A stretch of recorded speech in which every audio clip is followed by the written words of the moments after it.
Fala pessoal, tudo bem com vocês? Jogo duríssimo na Argentina contra o Racing, por isso que esse ponto foi ganho e foi conquistado. Miranda, um monstro, foi gigante. E a Libertadores é assim mesmo. Então chega mais, eu sou o Chico Garcia, inscreva-se no canal e vamos juntos.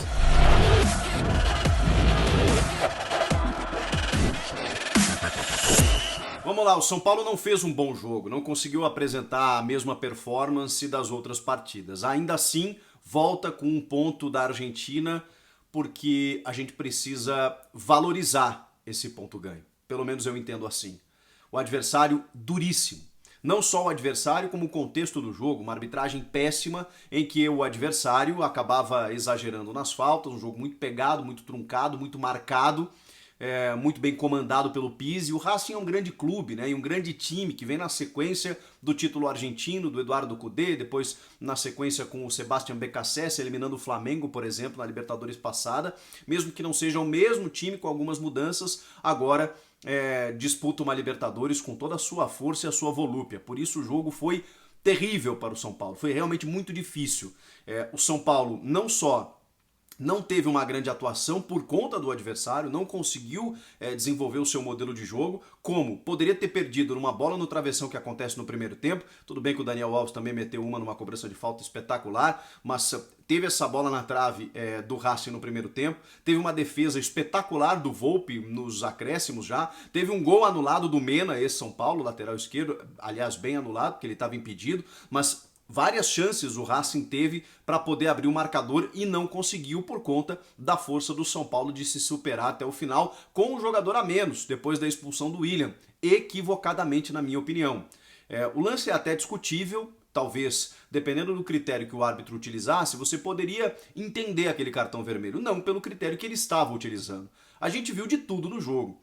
Os jogadores do São Paulo foram caçados no campo em várias situações e o árbitro deixou passar. E aí, numa primeira chegada do William, que teve uma força desproporcional, né? Ele ergue demais a perna, ele não hesitou em dar o vermelho. Isso a gente precisa questionar.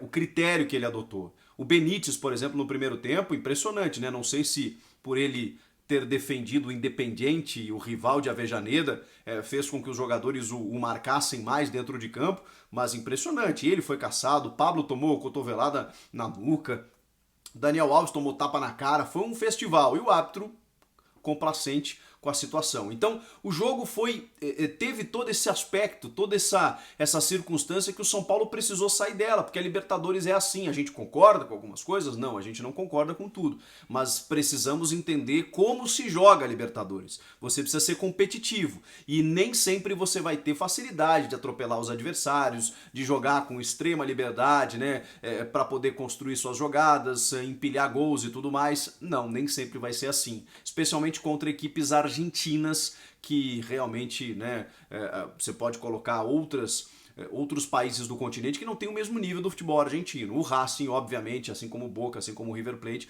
vão te oferecer dificuldades. Jogando fora de casa mais ainda, a arbitragem é um complicador. Isso que não tem torcida, porque a gente sabe como acontece. O Palmeiras mesmo jogou contra o Defensa e Justiça e teve lá aquele probleminha lá na entrada dos vestiários. Isso a Libertadores ela propicia, né? Esse clima mais belicoso, em que os times brasileiros precisam estar preparados. É legal isso? Claro que não.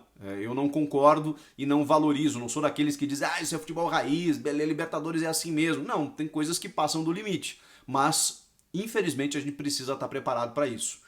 E por isso eu prefiro ressaltar esse ponto positivo, que é esse ponto ganho conquistado na Argentina, até pelas outras duas vitórias que o São Paulo teve no seu grupo, então se permitiu empatar esse jogo fora de casa, ainda mais contra um adversário duríssimo, que lhe impôs muitas dificuldades.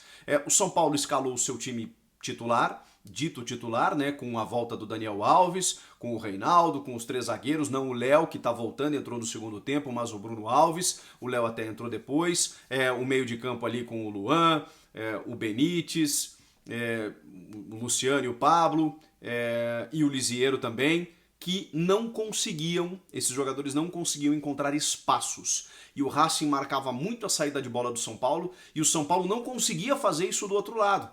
O Racing mordeu demais e o São Paulo teve dificuldades para sair dessa arapuca armada pelo técnico Pizzi da equipe do Racing. Então foi muito difícil. Até imaginei que no segundo tempo o Crespo viria com Rojas, com Galeano, para tentar alguma velocidade. Não foi o que ele fez. Ele veio com Gabriel Sara. Não entendi essa substituição. Na sequência, aí o Luciano sentiu, o Daniel Alves sentiu, a gente está falando de uma maratona de jogos, de uma sequência, a conta chega. Né? O São Paulo viveu aí muitos dias, muitos jogos nos últimos dias, e você, mesmo rodando, mesmo preservando, inevitavelmente você acaba pagando essa conta física em algum momento. O Daniel saiu, entrou o Igor Vinícius e depois ele tentou o Éder, que também não é um jogador de muita mobilidade e movimentação, como por exemplo o Galeano e o Rojas, mas ele optou pelo Éder fazendo um ataque junto com o Pablo.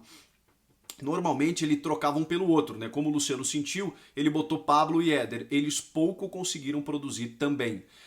Foi muita dificuldade que o São Paulo teve na partida para poder criar alguma coisa. Não foi aquele time que até tentava ficar com a bola, só que o Racing é um time que também gosta da bola. E aí, essa tática espelhada, nessa tática espelhada, o São Paulo acabou enfrentando dificuldades. Exatamente pela condição mais física, pelo jogo mais físico do Racing. E aí não fosse o Volpi nos minutos finais e também um senhor zagueiro que o São Paulo tem, chamado Miranda. Impressionante o que esse cara jogou. Foi eleito o melhor em campo, não à toa. Ele ganhou todas as divididas, ele deu o carrinho que todo mundo pedia falta, ele vai lá, dava o bote certinho, ele subia, ele saía jogando, ele fez de tudo.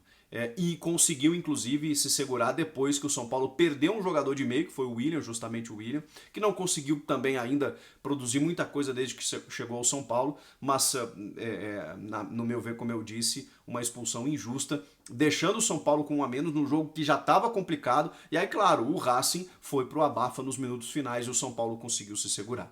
Que bom que tem o Miranda, um cara experiente, um cara que conhece Libertadores e um cara que se precisar ele dá carrinho, se precisar ele sobe mais alto que todo mundo, se precisar ele mete dedo na cara, mesmo daquele jeito elegante dele, ele vai lá e resolve a parada, conhece muito bem a competição, conhece muito bem o São Paulo e conhece muito bem a posição onde ele está jogando. Foi por conta do Miranda, especialmente, que o São Paulo conseguiu sair com esse ponto e tem que comemorar.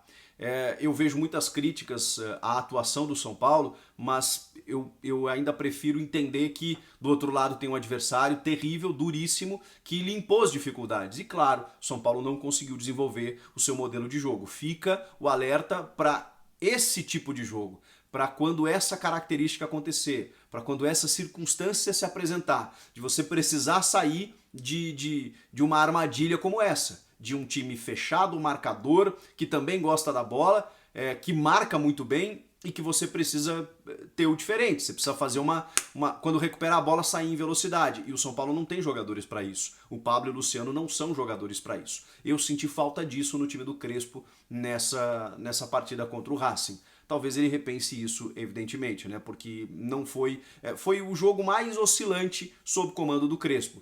Não à toa enfrentou o adversário mais difícil. Ainda assim, voltou com um empate necessário para compor essa classificação na fase de grupos, o que não ameaça em nada a vida do tricolor na Libertadores. Apenas acende alertas para quando enfrentar adversários mais difíceis. Correto ou não? Comentem aqui embaixo o que vocês acharam da partida. Inscreva-se no canal. Eu volto na próxima. Tchau!